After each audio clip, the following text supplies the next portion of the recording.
Halo, selamat malam para militan Diamond dan juga para militan Lifetime Purity. Kembali berjumpa dengan Cap di sini. Cap ingin memberikan beberapa insight di Insight Form 3.0 ya. Tunggu dulu sabar karena buat kalian yang sudah mendengarkan volume 1.0 dan volume 2.0, Cap mengucapkan terima kasih. Dan buat kalian yang belum mendengarkan dua volume tadi, Cap harapkan tetap didengarkan. Kenapa? Karena ini seriesnya berlanjut. Asik ya. Karena kalau kalian gak dengerin dari satu dan dua, itu banyak banget manfaatnya di sana ya teman-teman. Oke, langsung saja. Ini dia Insight Volume 3.0 dengan judul Lebih Enak Makan Gorengan Daripada Second Liner dan Blue Chip. Oke, well, pernah gak sih kalian bingung buat nentuin masuk suatu emiten? Pasti pernah dong, bener gak? Kadang masuk emiten ini, kadang bingung masuk emiten itu. Gak entry, malah terbang. Yang terbang malah emiten yang satunya. Pernah gak kalian kayak gini ngerasain? Udah pasti jawabannya pernah kan? Dan udah bener nih, misalkan kalian udah bener dan tepat pilih emitennya, kayak misalkan contoh hari ini SMMT, malah TP-nya kecepetan. Ternyata tuh emiten malah nempel di langit dan bahkan arah lagi. Kalau yang ini sih udah Cap sampaikan ya caranya di Insight Volume 2.0. 2.0 ya. Karena setiap insight itu berkaitan satu sama dengan yang lainnya ya militan. Gini guys, kenapa Cap selalu bilang sebagai militan itu, Cap selalu kasih ke kalian itu pondasinya adalah mental dan psikologis. Karena kalau udah berangkat dari sini, kita secara lihat porto hijau dikit itu nggak akan gampang take profit. Bahkan buat ngamanin bisa kan kalian itu TP 50% dulu. Ingat, ini ada di mana? Di vol 1.0. Gak gampang loh ngatur emosi kita, lihat porto kita yang merah merona. Jadi, kita lebih baik nih, lebih memilih lagi. Jadi lebih selektif. Mau masuk gorengan atau mau masuk second liner. Jadi, menurut Cap gini nih. Cap sudah membuat sebuah skema dengan mengkategorikan buat kalian dengan kekuatan equity yang kalian punya. Yang pertama, kategori level medium. Buat kalian yang merasa bertempat di kategori level medium, itu adalah orang-orang yang mempunyai, itu adalah militan-militan yang mempunyai jumlah equity dengan total saldo 5 juta ke bawah. Cocoknya, kategori ini 5 juta atau 10 juta ke bawah ya teman-teman. Cocoknya kategori ini ambil saham apa Cap? Nah kan gitu kan pertanyaannya. Yes, kebanyakan mindset kalian pasti gorengan. Bener gak? Supaya apa? Supaya high return dong. Bener gak? Apalagi coba. Supaya apa? Supaya jumlah lotnya lebih banyak Cap. Bener gak? Padahal kalian lupa tuh, ada high return, pasti ada high risk. Benar nggak? Ayo, lupa kan? Nah, terus bagaimana dong Cap supaya kita tetap ada profit? Nah, sebenarnya secara nggak sadar, kalau kalian sudah tahu atau sering lihat rekom yang Cap berikan, pasti kebanyakan gorengan yang nama emitennya itu sering kalian lihat dan pasti kalian tuh tahu. Bener nggak? Harusnya nih, kalau kalian sudah tahu, kalian coba deh mulai pelajarin satu emiten itu. Kalau misal emiten ini ciri khasnya apa ya? Bandarnya, bantingannya keras nggak ya? Gocekan supirnya kelak-kelok nggak ya? Atau emang sengaja ARB, tapi besoknya bakal balik lagi ke level entry kalian. Jadi dengan begitu, kalian lebih selektif lagi untuk pemilihan suatu emiten yang kalian akan entry nantinya. Sampai sini paham ya teman-teman? Nah, selanjutnya kategori yang kedua adalah kategori level big fish. Buat kalian yang punya total saldo di sekuritas kalian lebih dari 10 juta, bahkan ratusan juta. Kalau bisa nih, kalian udah mulai dari sekarang. Mindsetnya itu pilih emiten yang punya ciri khas swing. Dan jangkanya bukan jangka pendek, tapi jangka menengah bahkan ke jangka panjang. Supaya apa? Supaya kita berlatih mental bandar. Oke, kita bahas bandarmologi sedikit ya teman-teman. Jadi, bandar itu nggak gampang sehari langsung TP. Itu nggak mungkin banget. Ada sih mungkin ya. Bisa aja kalau misalkan di gorengan. Cuman maksudnya gini poinnya. Rata-rata mereka itu berhari-hari, bahkan berminggu-minggu, bahkan berbulan-bulan.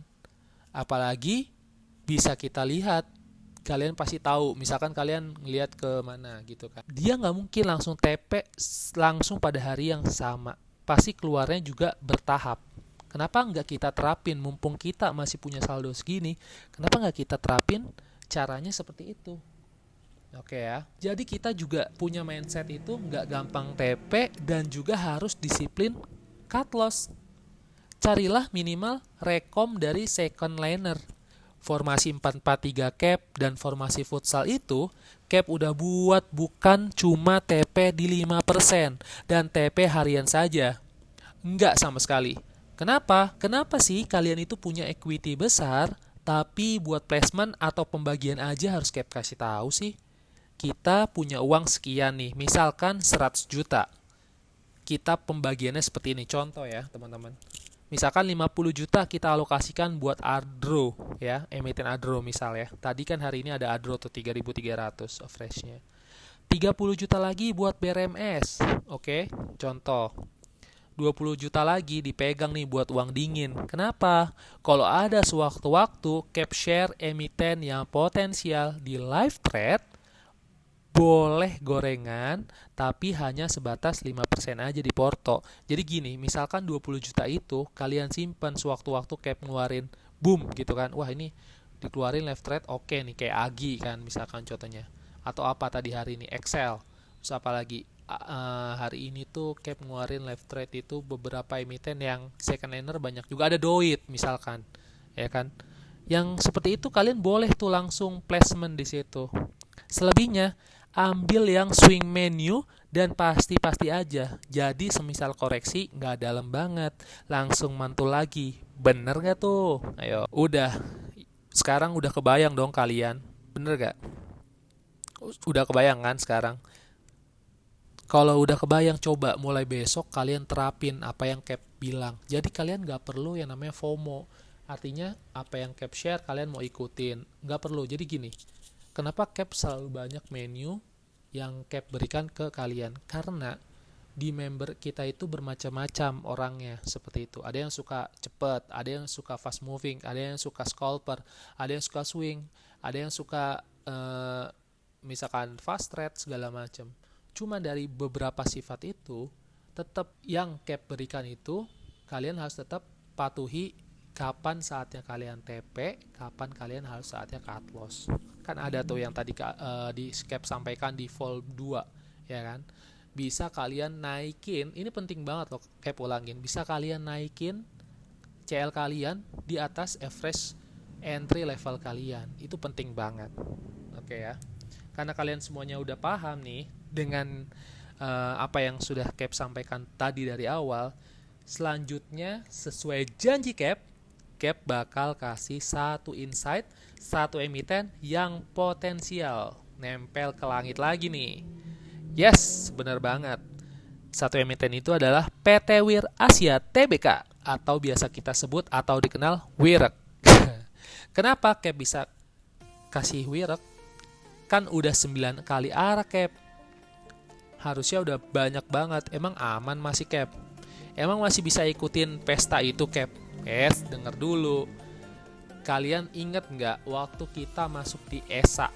ESA waktu Cap kasih rekom di 800. Doit waktu pas kasih waktu Cap kasih rekom di 400. Sekarang di berapa harganya Doit? Menuju 800, sekarang posisi di 600. ESA dari 800 sekarang di berapa? sudah lewat dari 1.300. Bener nggak teman-teman? Jadi nggak ada kata terlambat untuk mengikuti pesta. Ya, oke. Nah, di sini Cap akan jabarkan kenapa Cap kasih WIRC ini. Langsung aja ya kita bahas. Terhitung dari tanggal 4 sampai dengan 13 April hari ini, sudah mengalami pertumbuhan yang sangat signifikan. Yes, bener banget. Lebih dari 400% pertumbuhannya teman-teman. Dari candle aja kita udah bisa ngeliat kan, candlenya bagus banget kayak tangga jalan ke atas. Dan pada hari ini tanggal 13 April sempat menyentuh di angka tertinggi average-nya itu adalah 1055.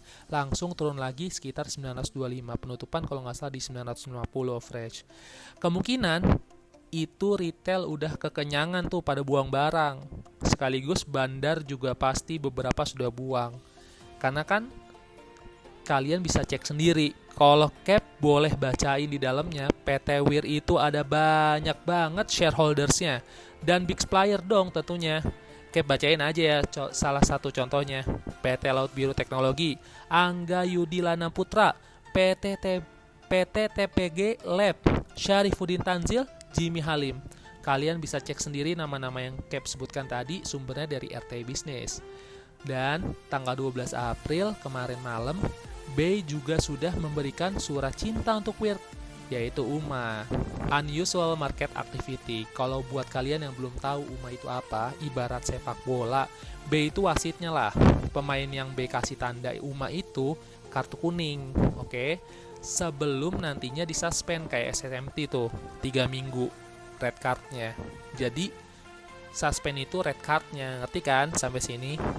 Jadi kalau boleh Cap simpulkan, WIRC ini high potensial banget teman-teman, karena mereka semua memulai bisnis dari tahun 2009 dan di belakangnya juga disokong beberapa bank-bank himbara. Awalnya apa coba waktu pas berita mulai? Ada Bank Mandiri, ada Bank BRI, dan Bank BNI juga pun ada. Nggak mungkin perusahaan yang bergerak dalam metaverse itu cuma sampai sini powersnya. Oke? Jadi masih bisa dong ikut pesta WIRC-nya. Sekarang logikanya stakeholder dan beberapa jajaran direksi WIRC kan di hold tuh 8 bulan. Nggak bisa jualan mereka. Ya mereka pasti happy dong. Makin buat rencana gimana caranya mereka bisa menyerap lagi dana masyarakat. Dengan apa caranya? Kalian baca sendiri ya di sini. Nah, minimal itu target TP terdekat Cap itu ada di 1200, 1400, dan 1500. Jadi, sampai sini dulu. Apa slogan kita? Salam profit, salam militan.